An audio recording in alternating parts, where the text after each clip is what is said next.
Ne için bu kılmıştı yüzünü açmaydı? Bu birinci soru. Şu prokuratura bana tez arada cevap veriyor. Ankenin bu kişi prezidentke şey yazgan.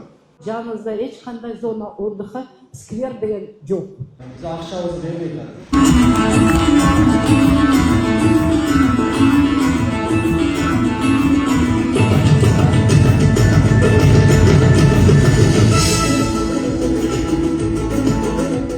Урматтуу Кыргыз Республикасынын президенти Садыр Нуркожоевич Жапаровдун ички иштер органдарына берген тапшырмасына ылайык шаар аймагында 2026-29 жылдары 1500 дана жүзүнөн таануучу видео байкоо камералары орнотулуусу мерчемдетип үзгүлтүксүз ишке ашырылууда. Урматтуу мекендештер, Москва шаарынан Кыргызстандын бардык аймактарына жүк ташуу кызматы, үй тиричилик буюмдары, шаймандар кандай гана жүктүн түрү болбосун, арзан баада каалаган өлчөмдө, ишенимдүү жана өз убагында жеткирип беребиз. Жүктөр Москвадан Бишкек шаарына келип таратылып, андан бери Ысык көл, Жалал-Абадка, Ошко келип, Баткенге да жөнөтүлөт. Москвадан Кыргызстанга аптасына 2 жолу жолго чыгабыз. Сиздин жүктөрүңүз биз менен ишенимдүү жана тез жетет. Абдан көп уақыт тар. Бирок биз жаралган маселелердин бардыгын Кудай буйрса чечебиз. Чечилбеген эч бир маселе калбайт. Ал боюнча биздин конкреттүү пландарыбыз да бар. Ошондуктан мен ойлойм, менен бул жерде көп сүйлөп убакытты кетирбейин. Анткени биз бүгүн силерди угушубуз керек. Мүмкүн болсо суроо жооп өткөнүбүз туура болуп калат. Силер суроолор бериңиздер, биз жооп берели. Рахмат. Азыр эми чындыгы эл деп Жаныбек акай жер деп коркпой эле карай берсеңер болбойбу? Мына Ош шаардын прокуратурасында 7-синде 31 адам арыз жазып берди. Ошол боюнча турат. Бир канча жыл арыз жазган, каралаган эмес. Эмне үчүн караган эмес? Ушу прокуратура мага тез арада жооп берди. Анткени бул киши президентке чейин жазган. Түнү менен канча акча талап кылган окуядан болгон. Ошол жердеги мэриянын кызматкерлери азыр дагы иштеп атышат. Эгерде ошонун баардыгы далилденсе, биз мыйзам чегинде жана көрсөтөбүз. Анткени мына ишкерлерге жанагындай акча сураган, зорлук зомбулук менен жанагы үйлөрдү, машиналарды сатып берген учурларды анын баардыгын токтотобуз. Бизнесмендерге, ишкерлерге мамиле андай болбош керек. Тескерисинче прокуратура органдары, күч органдары, мэрия баардыгыбыз биригип, аларга жардам бергенди үйрөнүшүбүз керек.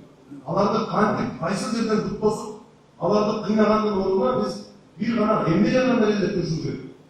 Ограничение скорости висит 50 километров, чуть дальше 60 километров. Бирок автоунаалар ошол жерден минге коюлуп түшөт. Ошто 5-6 бала уруп кетти, 3-4 бала агып кетти. Мындай жаңылык болбош керек бизде. Ошон үчүн биз каналдардын баардыгын азыр коспасак, мына кооптуу жерлерин алып. Бир баланын өлүмү бул бүтүндөй шаарга өлкө үчүн анын өлгөнү үчүн трагедия болуш керек. Биздин округда 23 мындай жилой үй бар, бирок жаныбызда эч кандай зона отдыха, сквер деген жок. Бизде пожилой адамдар, инвалиддер көп. Алысыраак паркка барып отурганга биздин күч кубатыбыз жетпейт. Ошол жерлердин баарына бүкөл бизнестерди кура бербей, мындан ары жакшыландырабыз. Парк, сквер жашоочуларга ыңгайлуу болуш керек. Силердин домдорду көрүп берели. Силерге ыңгайлуу жерлер болсо биз дүйшмандын ичинде батасызды жасап беребиз. Балдар деген вообще тыгын болуп албайт, кеч калып ушинтип кыйналып атышат. Ошого бизге мурун 105-маршрутта каттайт эле. Ошону кайра коюп берсеңиздер ордуна. Шайттөбө округуна канализацияны улап бергиле дегенде, бирок Горвада канал, мониторинг бар, Гор кеңештин депутаттары мониторинг койгондо уруксат бербей атат. Бул биринчи вопрос. Экинчи вопрос, мына жолдордо эвакуатор алып кетип атат, браво? Мына орто жолду койгондорду.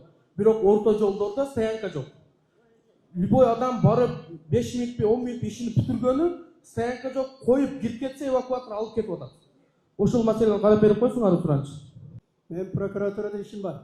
Менин ишим президентке чейин, Камчыбек Ташиевичке чейин барганда, бирок берге келгенден ишти жаап коюп атышат.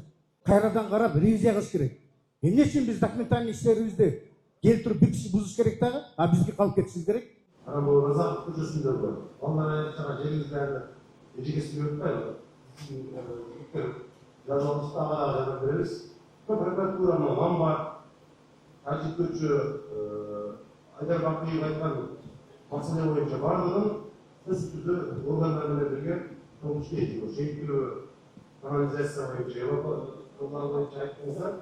Bunun bardığını жазып алып, сөзсүз түрдө биз эжеке бүй айтып атпайбыз, мактан боюнча. Ар бир келген мерге айтабыз, ким чыкпайт. Ошого биздин текшерүү кызматтар эжекеге сөзсүз жооп берип, эмне үчүн ким чыкпайт? Тез ыкчам жардамдар беришибиз керек. Рахмат.